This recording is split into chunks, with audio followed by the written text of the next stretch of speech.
Dnes som konečne skúsila spraviť sladký kváskový chlieb.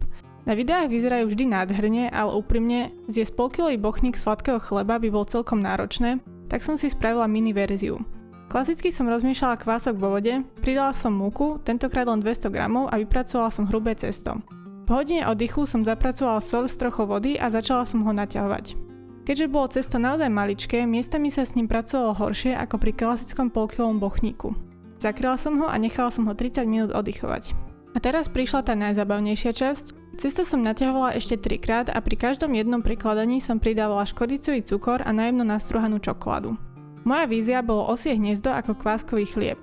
Skúšala som použiť aj coil foldy, ale priznám sa, veľmi mi to nešlo. Cukor a čokoláda sa zachytávali na stenách misky, takže som sa snažila všetko vytrieť naspäť do cesta. Zaujímavé bolo, že vďaka čokoláde bolo cesto trochu suchšie a menej sa lepilo na ruky aj na misku.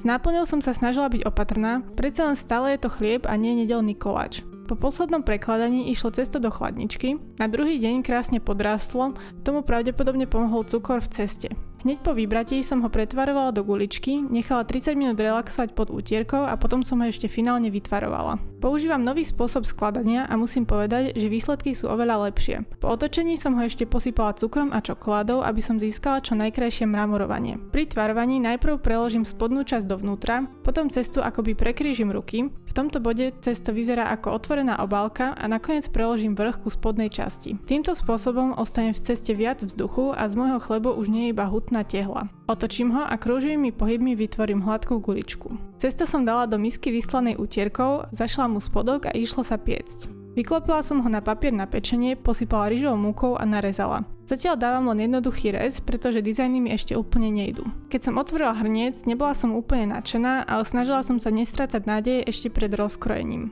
Určite bola chyba v tvarovaní a preto vyzeral skôr ako zemiak, čo explodoval v rúre, no s takto malým cestom sa mi naozaj horšie pracovalo, ako som zvyknutá. Ale aby som ho iba nekritizovala, nebol ťažký, čo býva môj častý problém a znel veľmi sľubne. A po rozkrojení bol naozaj krásny, ale hlavne bol extrémne mäkučký. Úprimne asi najmäkší chlieb, aký sa mi zatiaľ podaril. Hneď po dotočení som si išla odkrojiť kúsok s maslom. Určite skúsim aj ďalšie príchute, takže ak vás bavia moje chlebové experimenty, hoďte mi follow. Pa pa!